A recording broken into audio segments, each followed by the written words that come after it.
I know I'm human. Some of you are still You human. guys gonna listen to Gary? We can beat one of those things!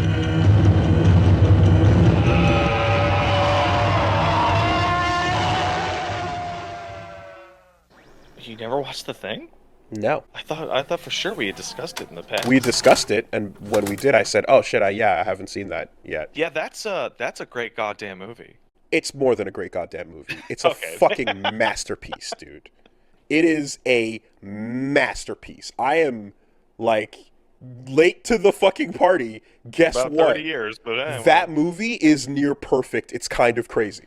Yeah. And it's so like just tight and it like I didn't know that it was. I found out after the fact. I mean, this was one of the times. This is one of the only times I can think of where, as I'm watching it, I want to start the making of.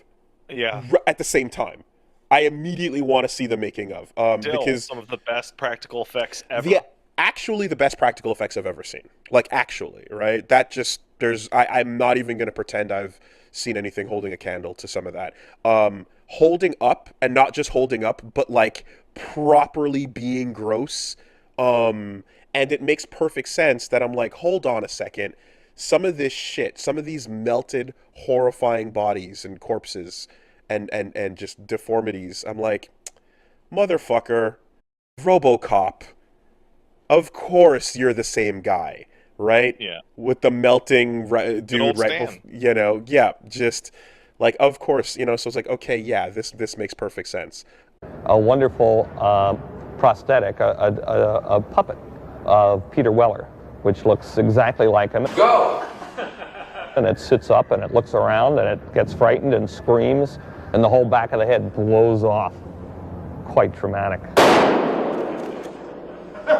It was a remake of an older, like, 50s movie, apparently. Way older. Yeah, okay. Black and white. And that makes sense because the whole whodunit nature of, like, I can see a bunch of dudes in fucking Dick Tracy outfits eye each other going, who's the thing? So I can see how that gets adapted here. But what's kind of funny is every time you go back to an old classic and you get the times when you go back to an old movie and you're like, oh shit, this is an all-star cast, but it's in reverse because this is probably where they were starting and then they became bigger beyond this. Wilford Brimley, Kurt Russell, and Keith David. Keith David were all like established actors at the time, to my knowledge, especially Kurt.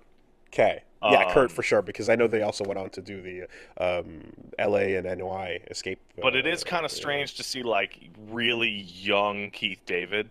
Yeah, I didn't know the cast at all. Wilford Brimley. So like I was watching him as like in the group and and shit, and then he starts talking, and I went, whoa!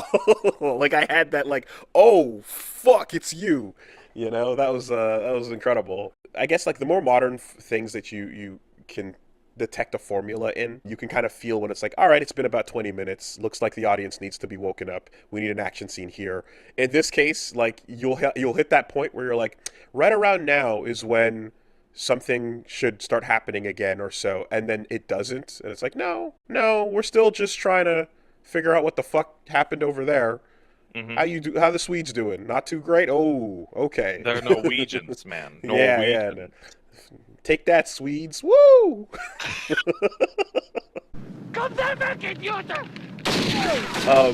The tensest shots of a goddamn dog just standing there ever. There's never been more tension. Perhaps maybe Cujo or something, but just a nice little husky just looking around, and you're like, ooh, what that dog do? What you up to? And I don't know how familiar you are with huskies, but huskies are like screaming yes! bundles of psycho energy.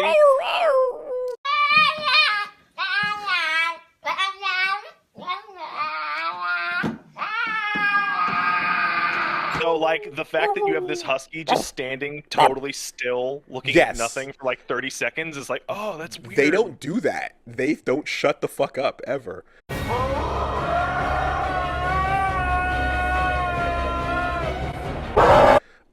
Yeah, no, that thing was great.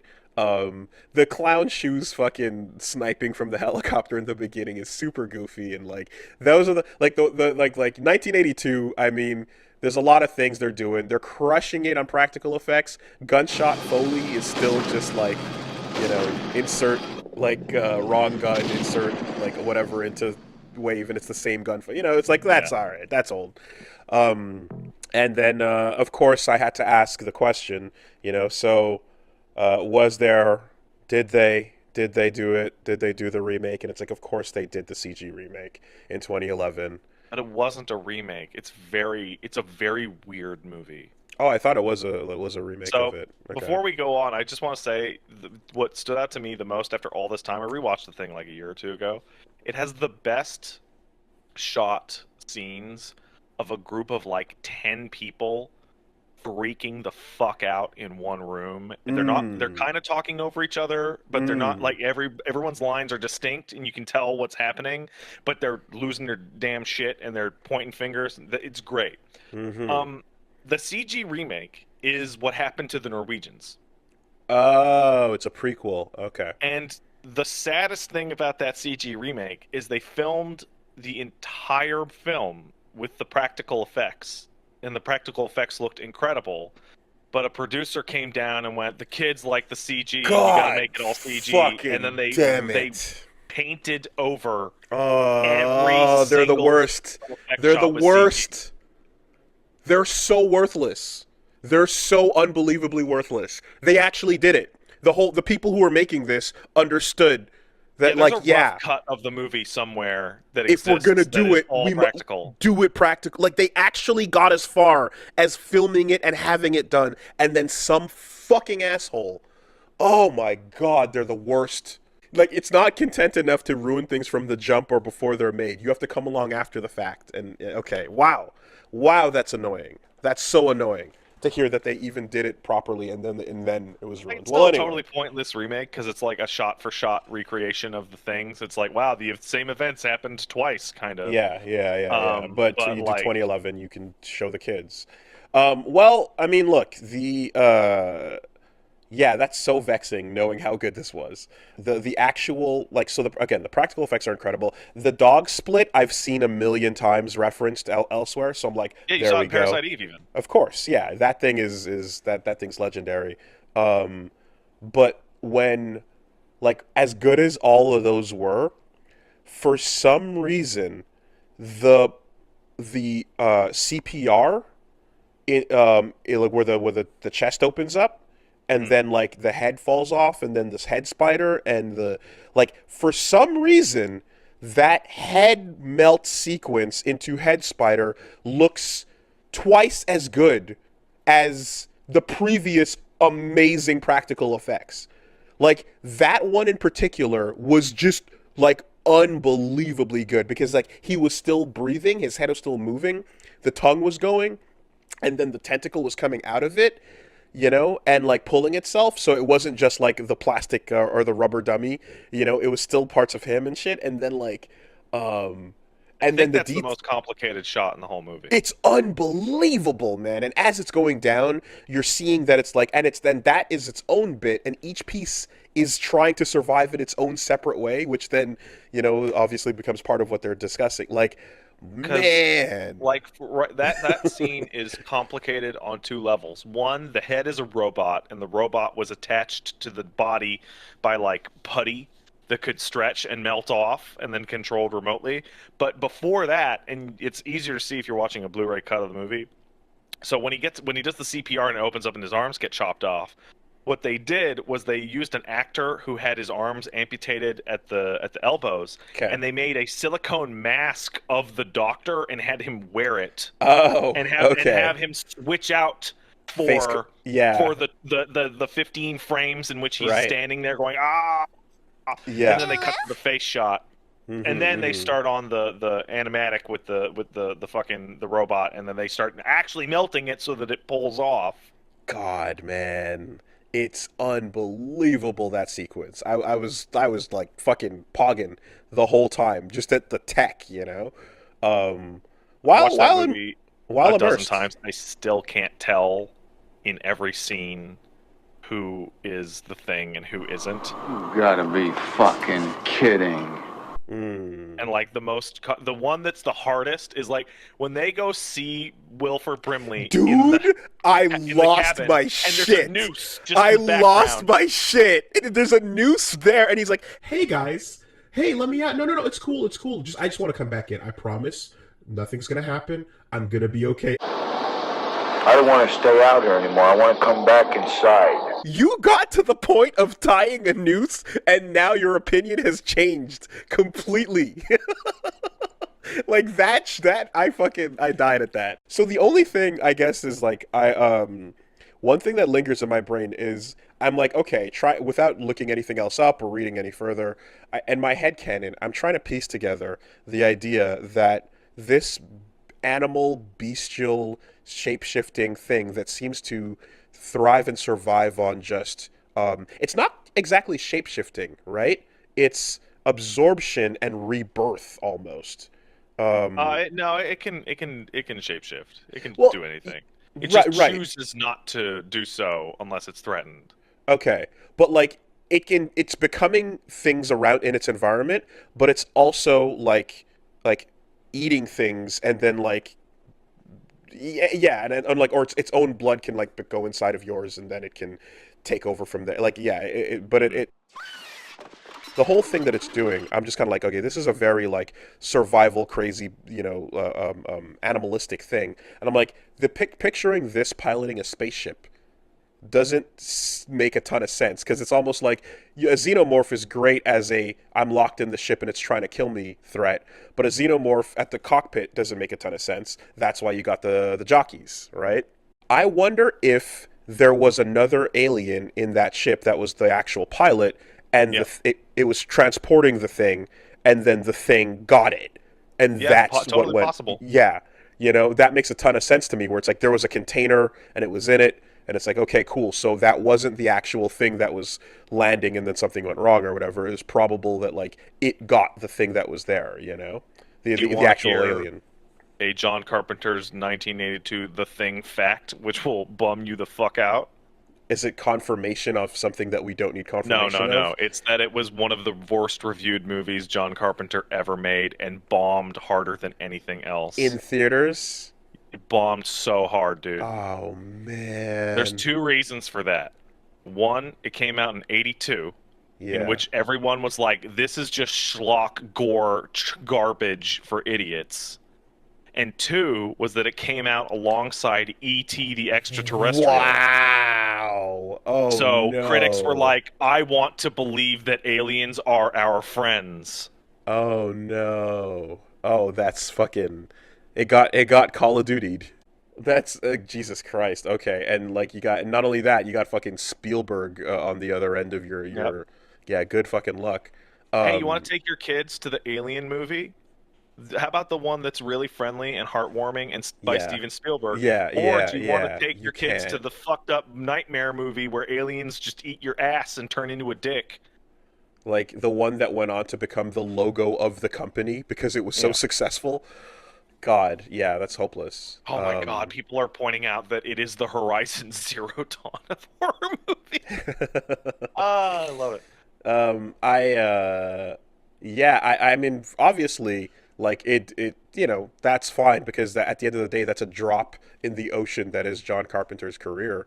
But that's a fucking, that sucks. You know what? But isn't this the story of anything good almost? You know what I mean?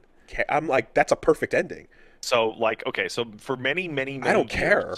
People would go up to people on the thing like, hey man, was Kurt or was like Keith like the thing in the ending? And the answer was always like, who cares? That's the point. What a stupid question. We're done. The point is you don't know. No, the story is over. It's okay. It was great. And it's just like, hey, even if any of us has a surprise for each other, I don't think we're in much position to do much about it. Then I guess we'll just wait here and see what happens. And we're out. And I'm like, yeah. That's great. That's not looking great for either of them if they're both okay. And if if they aren't, it's not much better, like that's it. Yeah, I was waiting. That's the thing. As we were getting to the point where it's like, okay, shit, now we know. And like, Wilford is kind of like, he's early on the train of like, we don't know who to suspect. Once that's established, in my head, I'm like, okay, so what's the replicant test, right? How do we do this? Can we do it? Like, is it going to have to be physical, or can it be done verbally? And I was kind of wondering if, like, I'm like, it clearly knows how to socialize. It clearly knows how to, call people by name and talk and act like person in setting where people are around. Would it fail a question like, hey, who's the president? No, because it copies them perfectly. So the information in their heads is still there.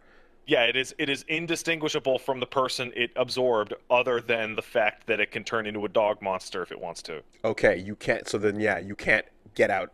You can't do it without a physical test. Okay, damn. Yeah. So then it was like when they kind of explained the bit where it's like, okay, so the thing is trying to keep itself alive in all of its components, and I found that really interesting because it reminded me a lot of, there's a book called The Selfish Gene by Dawkins, and it kind of talks about how it talks about the original replicator and human beings and all the different things about how we came to be and such, and or theoretically. And one of the things that's really interesting about it is the idea that at some point there were multicellular complex organisms that must have, as we mutated to be the way we are, there must have been types that mutated to be multiple organs, multiple cells, and multiple like clusters of like gut biome and such and flora that were keeping the same connected organism alive, but did not have a sense of self. The idea of like our a sense of ID and all that shit coming from a really great trick into protecting all these pieces, it kind of comes to mind when you're like, and so the thing now, each piece is out for itself, and it's because each piece is out for itself and it doesn't have that same sort of sense of completion that hey, my body's on fire, hey, I'm the head, I'm out of here, right? What's going on over there? I don't know. A tentacle's popping out of these ribs. Why? Because that thing's trying to serve itself. These arms are climbing up. They're into the rafters goes that other thing. And then the organs inside are birthing. And like all of the pieces that are like seeing the moment like fire happens, it's like, oh no, you're on fire, skin and epidermis. Everything inside is like, time for me to go.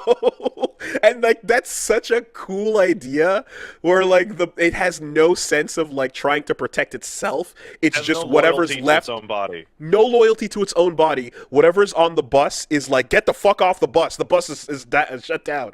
And they're doing like, and like on the way out, like some of them are like, hey, fucking, okay, neck and head and jaw, you guys are in? All right, cool. We're gonna go do our thing over here, and each piece is like, okay, well, I guess us, we're gonna, yeah, huh? Eye contact, we good? All right, we're out, Oh, hey, we don't have eyes. Okay, pops them out. Cool.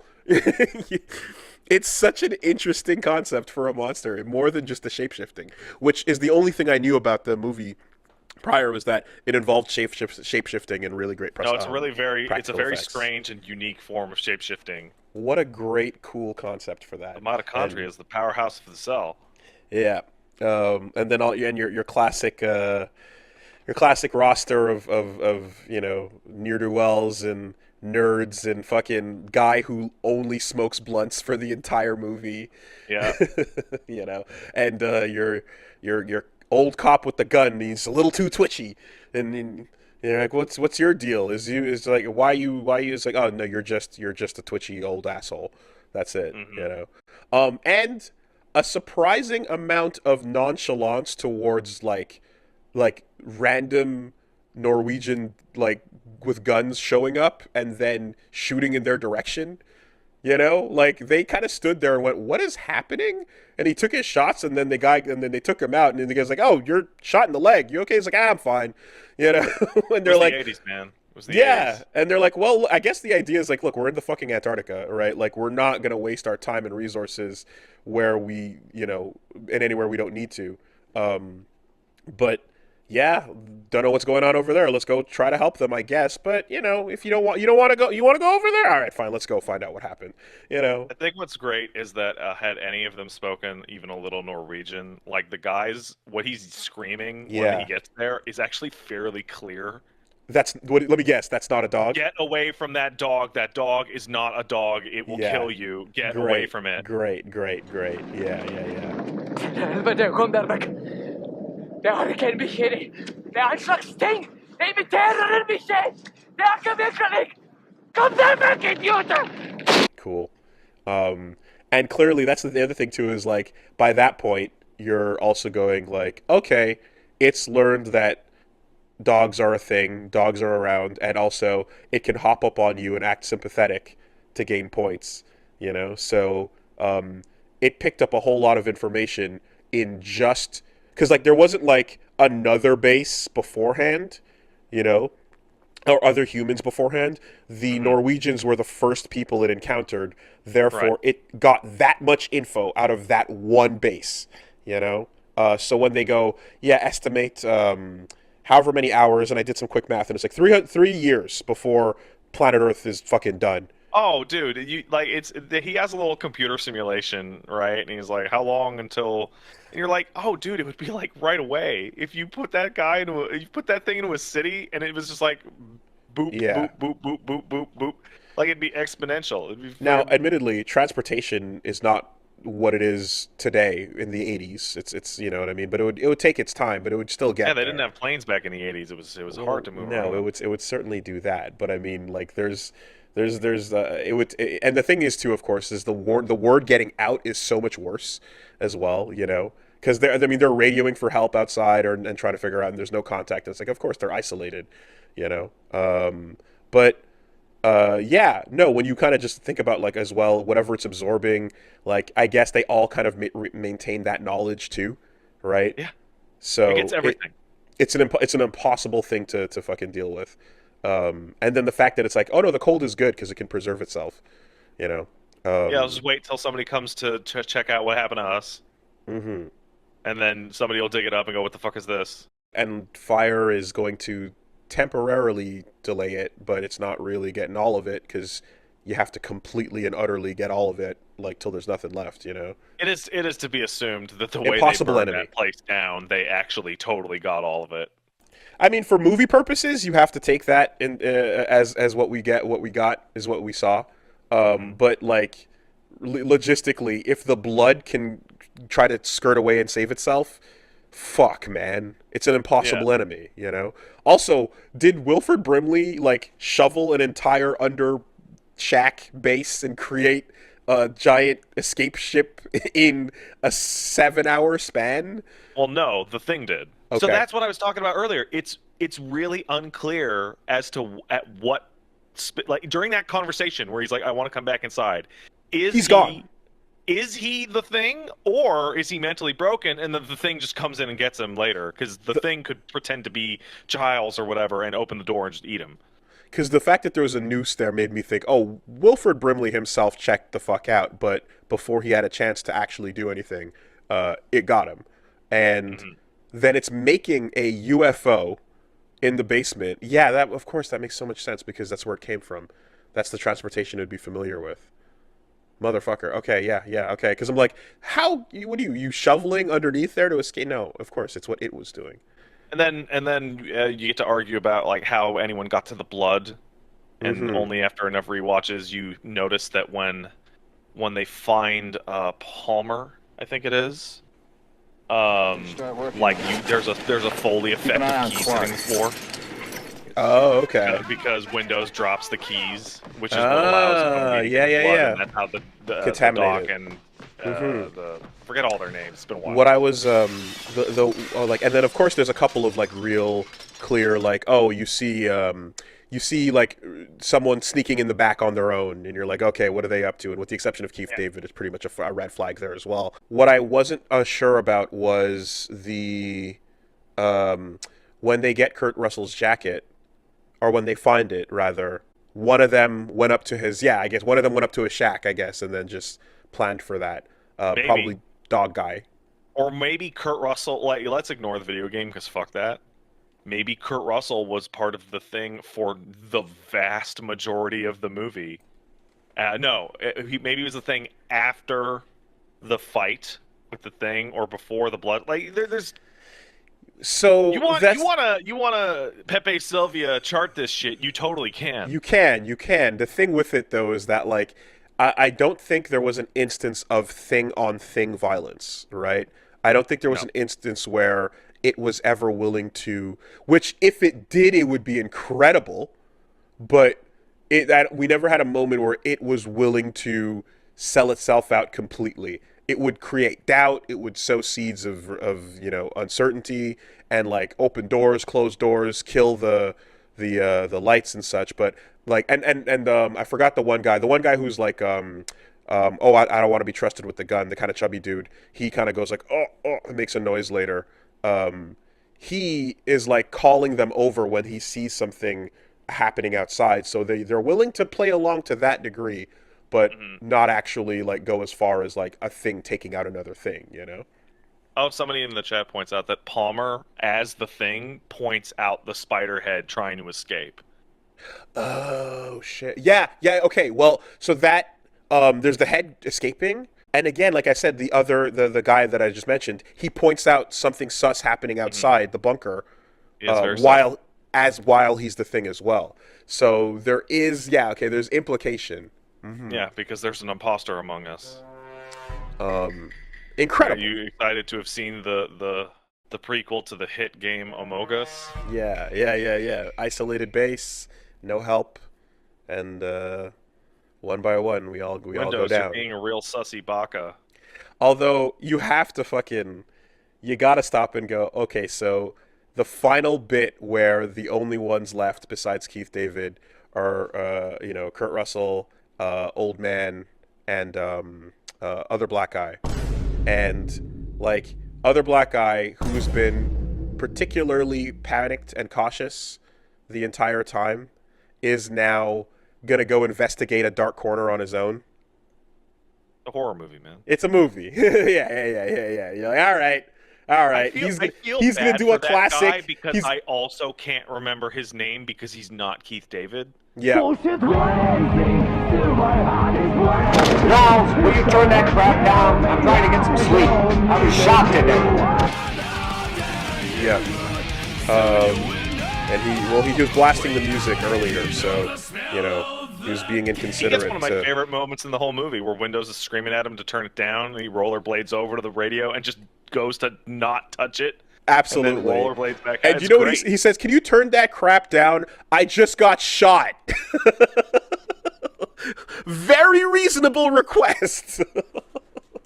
but yeah, no, it was just kind of funny because it's like, and now we go movie moment, like down the quiet dark alley he goes, like, and so you can yell at the camera or you can yell at the movie, and then you don't gotta finish the thought because you get Doc just walking with the melted face hand of the other dude, like the melted face hand in the bot connect, and it's like now we're starting to connect to each other. So the partial absorption, partial digestion shit. Fuck, it's bad. Man. God, the thing rules. John Carpenter was real worried about everything in the 80s because he does The Thing and then he did They Live, and They Live is just pure like paranoia nightmare.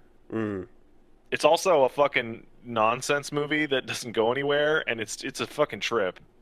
Well, but I mean, what I know about that with the whole bit with the glasses and such is like, as opposed to an isolated horror situation, this is actually it's everywhere and it's already here. It's real like domestic terrorism-y. Yeah, the 80s was a wild time. It was like, I want to make something that'll make some key grip or gopher on set fucking puke their guts out while we're filming. I want real barf on set. Yeah, I mean, that honestly, that dog split is probably the test of whether or not people are going to walk out of the theater and over into E.T.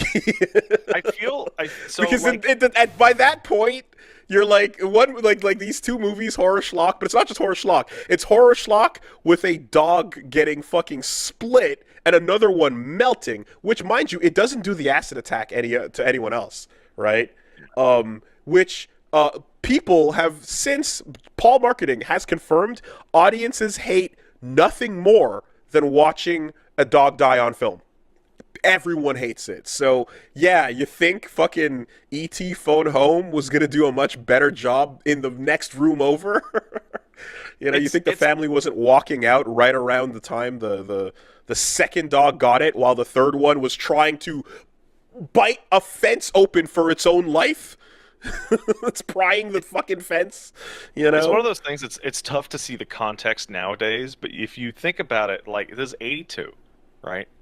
Alien came out 2-3 years earlier, right, with the chestburster scene, and those two they're not just like gory and like fucked up by today's standards. You have to go back to like the late 70s, early 80s. It is impossible to ascertain the gut feeling of just how much more violently gory the thing was than everything else in the theater that year. It was like 1,000 times more violent than everything else. I can imagine by comparison at that point, for sure, man. But God, like, in the same context as Alien, I just love a closed environment. What are the rules? Figure them out or die, like, horror situation. That exact, like, I didn't know the thing was an isolated story like that. Which simplifies so much as well. But it fucking, it just works, man. And I can understand why, of course, like, yeah, you fast forward all these years later, and it's like that's how a lot of fucking stories get told, is just like, okay, so outside communication, cut that shit off, yada yada, but it gets harder and harder to work in a world with cell phones and satellites, like the thing, the thing can only take place in a pre-internet story. Of course. Like, it doesn't make any of course. sense. Everybody taking fucking footage of it instantly on Instagram, like, yo, look at this shit. Like, it just, yeah, my grandma grew a bunch of tentacles. Yeah, or just like the fact that you can like do like a fucking blood test fucking prick in like 2 seconds, just pop. Cool, how's it going? Hey, hold your hand out. Ah! Oh no, get him. You know what I mean? Like, what's fun is that the thing ends up inspiring like Deep Space Nine's like best story arc, where they have to deal with shapeshifters. And the Klingons are like, hey man, you a shapeshifter? I'm totally not a shapeshifter. Okay, cut your hand. Let's look at the blood. Oh. The shapeshifters besides... If the blood turns into goo as soon as it leaves your body, that means you're a shapeshifter. Shapeshifters besides, is it Odo? Yeah, it's a whole fucking thing. Don't worry about that. Yeah, masterpiece. Fucking masterpiece. And that's all there is to it. I want to go look up all the like making of materials I can find, because it's just hey, it's good stuff. It's good stuff. You get stuff, to see man. them like work the dog puppet, and it's like fucking wild. I'm like, it was such a like, oh, and here's the final boss. Like, it's just like, it's like, and now you will witness my true power, and it pops through the ground, and it's like, look, it's another dog, and now you got the teeth and shit, and you're like, okay, I guess that teeth is kind of like some of its original form, or who knows, maybe that's some of the alien, man, or wherever it came from. But it was like, clearly, like, it was like when Kurt was the last one left, it was like, I'm a pop off just for you, And then Kurt Russell gets to carry his emotional support dynamite. Yeah. He's picking that shit up and hugging it and just like, it truly was fantastic. Fuck you too!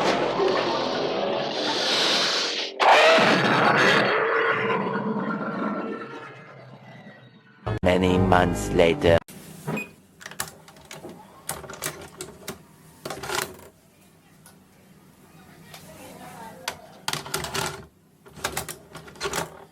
I finally watched it. You've seen the thing? I finally. Okay, I was about to say. Well, okay, hold on. When I watched it, did we come back and did I mention it? You mentioned watching the thing and being an amazing thing, and I told you I wanted to watch The Thing on one of those services they have on Amazon Prime, but the encoding was messed up. Okay. And every like 5 to 10 seconds, there would be a green flash happening that would make the movie unwatchable. Also, this is where I learned that if you pause a movie or a show, it shows you the actors. Yeah. That is there. The dog was on screen when... Oh, no! So right from the beginning, they're like... You paused it and the fucking dog got a credit? Shake the dog as... And I was like, oh, come on. Are you serious? Are you freaking serious? So then...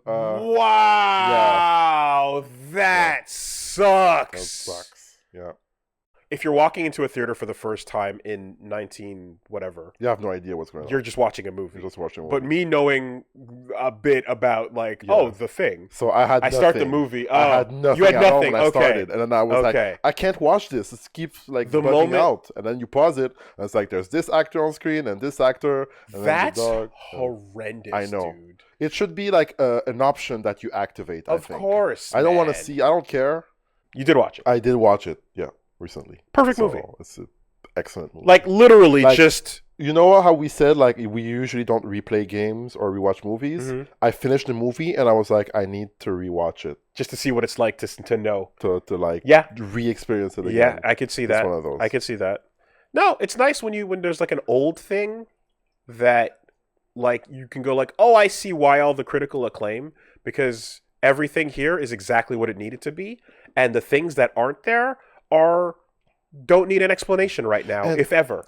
My favorite part about it is that it doesn't take the viewer for somebody who's stupid. You see, when a man bleeds, it's just tissue. The blood from one of you things won't obey when it's attacked. It'll try and survive. Crawl away from a hot needle, say. Like, you would watch the movie and you'd go like, oh, this is kind of weird. Why don't they do that? And within 5 seconds, they address it right away. Like, oh, why is this like that? Because of that. And you're like, okay, you're smart. Because they're figuring out the rules at the same time as Yeah, you. yeah. You know? Exactly. Oh, it was so well done. And then the things pacing was amazing. Yep, and then you're like things where you're like, oh, where did it come from? What's that? Oh, there's an implication, there's a place, there's a ship, there's all these little things, but you're like, yeah, and it doesn't matter. That's not the point. That's not what the story's about. You know? You can franchise this and go places if you want to, but we're talking about this place, this story, this base right here. Yeah, absolutely fucking perfect film. All right. He was supposed to play a Norwegian. He made up some dialogue. Schmergsdorf. The big hat was something I really... Oh yeah, there's no subtitles on what they're saying in that intro scene. But apparently, if you know if what you they're know saying, what they're saying, which is awesome. I love that. I love that if you speak the language, you get it.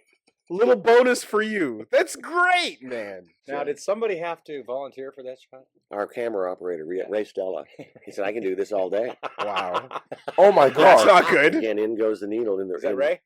That's Ray again, yeah. He That's wanted to not do good that. at He was all. a real one? Oh my god, dude. Yeah. Should ask him One of my about favorite that. lines coming up from you. The fuck, man? And the ambiguity of that. Oh, How man. awesome is that ending, dude? Just keeping it ambiguous for you. You know? Oh man. Yeah. That was good. That's fun. They had a good Was time. it John or Kurt laughing? Who was that Kurt's laugh? I think it was mostly Kurt. Yeah, I think it was John. I'm imagining it was. Yeah, it was Kurt. Okay. Snake.